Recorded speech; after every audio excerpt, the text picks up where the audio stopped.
Hey guys, Chef AB with you here, and today I'm bringing you a two-part series in knife skills. This is going to be part one. The first video is going to be the skills part, how to hold a knife, how to use a knife, dicing, chopping, slicing, all those kind of things. And then part two will be knife maintenance, and how to sharpen a knife. This is all reference to page 18 of our brand new cookbook, Plant-Based Meal Prep, which is now available in stores nationwide. And available on Amazon. Links for that is going to be in the description. So let's get into the first part of the video. So the first thing we need to know before we start doing knife skills is what knife do we use? And I believe there's only one knife you need in the kitchen, and that is this one, a 9-inch chef's knife. That's the knife that I have been using ever since I started my culinary career back in 2005.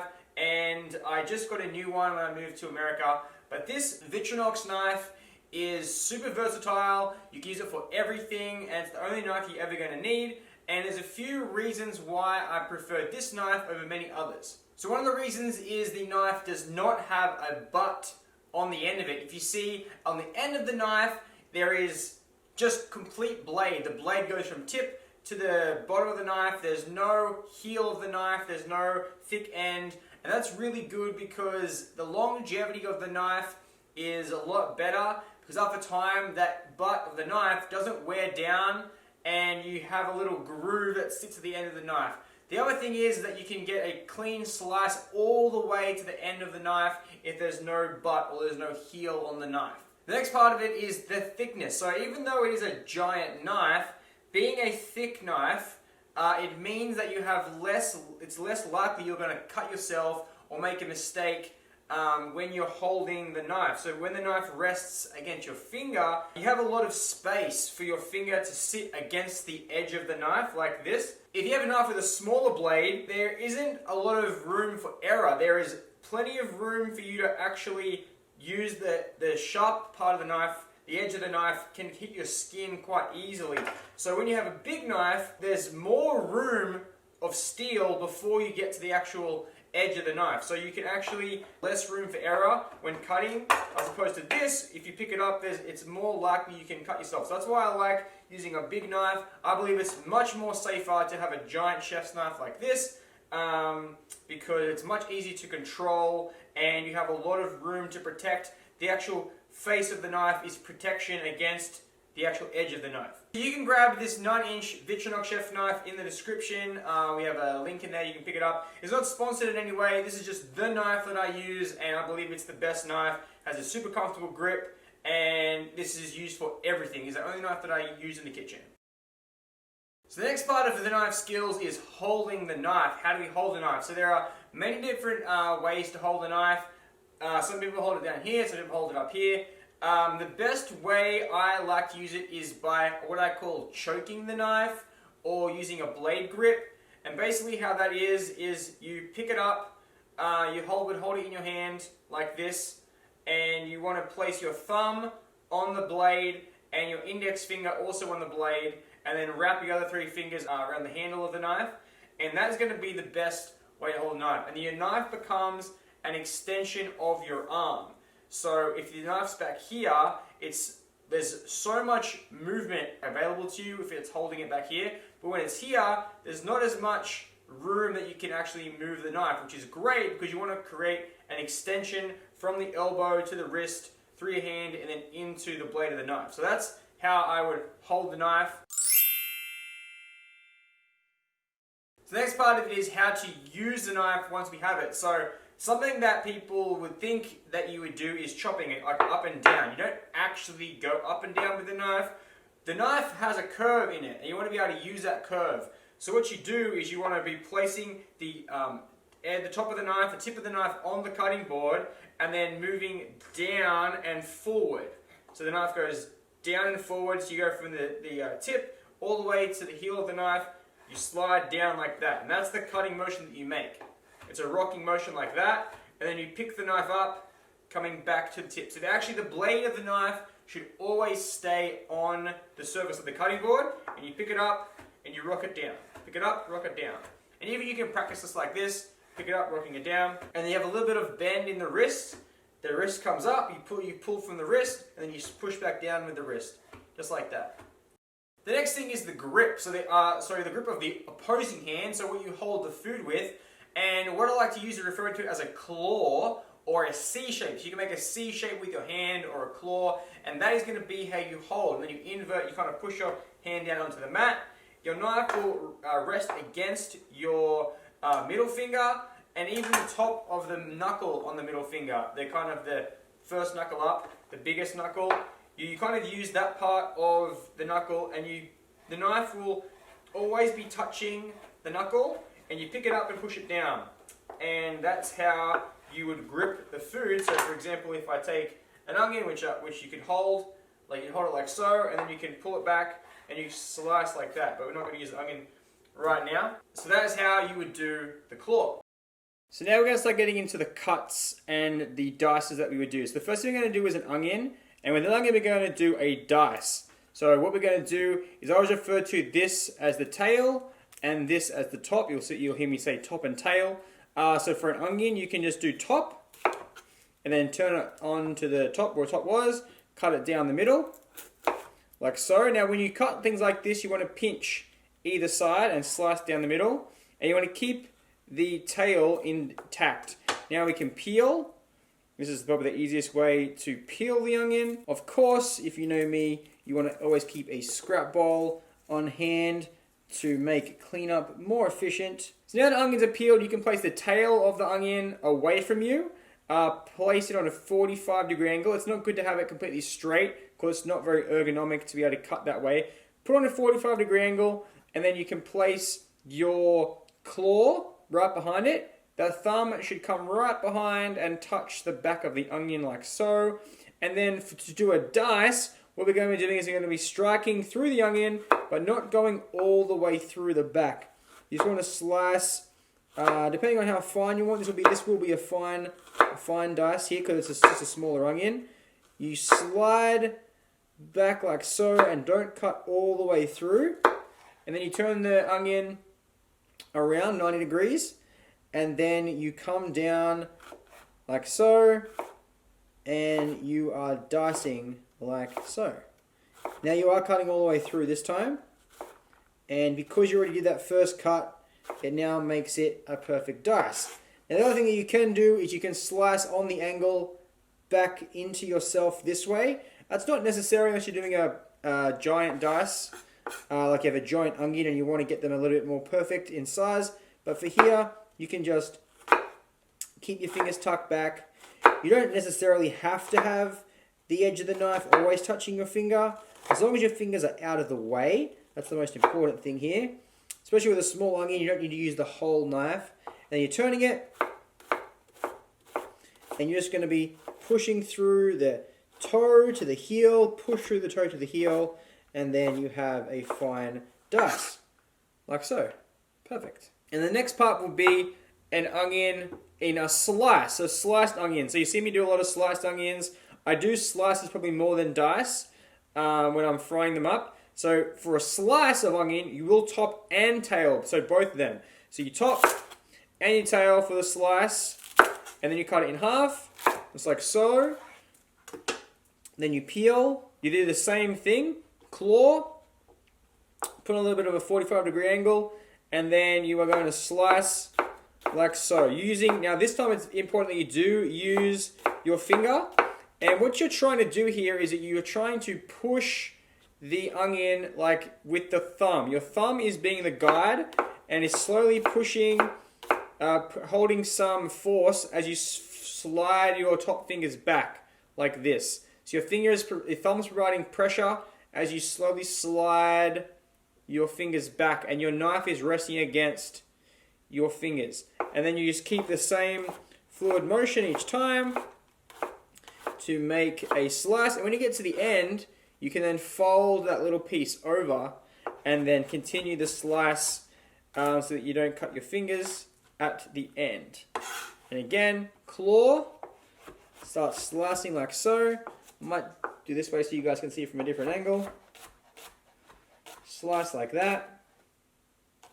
Your fingers are slowly pulling backwards Your thumb is keeping pressure. You get to the end, you don't feel comfortable, you tip it over, and then you finish it off. Always keeping your fingers tucked back. And then you have a slice. Garlic, we're going to mince the garlic. And so the best thing you can do here to mince the garlic is you can just take the butt of the garlic off, and then you're going to smash it with the knife. So you put the heel of the knife on the garlic like so. You press, and it's going to create a little break in the skin, and it's going to make it easier for you to peel it off. So you have a nice garlic there. And the best way to mince this is similar to your slicing and dicing of the onion. You're just going to create slices like so. That's kind of fast, but it's just the same motion as you would do slicing. And then you just kind of spin them around, and you start cutting back on the other angle. And then at this point, you can use a rocking motion. So you can place the knife straight on the board like this, and your other hand comes on top of the blade, and you use this, you place some pressure with your left hand, and then you pick up the knife with the right hand, and then you rock back and forth. So now you can see my right hand is now just very gently like holding the knife, just kind of guiding it up and down like so. This is how you would do a fine dice. Up and down, up and down, up and down. And the opposite hand is just providing pressure so it can rock back and forth. And then eventually you can just take off some of the garlic that will get stuck to the blade just naturally, and then you keep going backwards and forwards until you have a fine dice. And then there we go, a fine dice. Perfect. So the next vegetable we're going to be looking at is the carrot.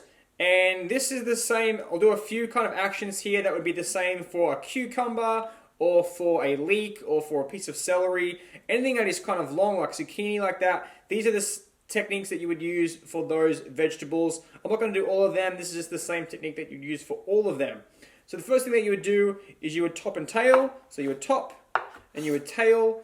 And then to do a slice, if you wanted to make just regular slices, you just make them circles like so, depending on how thick you wanted them. The same thing, you're holding the knife, you're holding the claw grip, and you are just sliding the knife down like so. They could be as thick or as thin as you like. And it's the same motion of doing the claw and sliding your fingers back along the edge. Like so. And then once you get quite fluid with it, you can just keep picking the knife up, putting it down, and you keep slicing the carrot like so.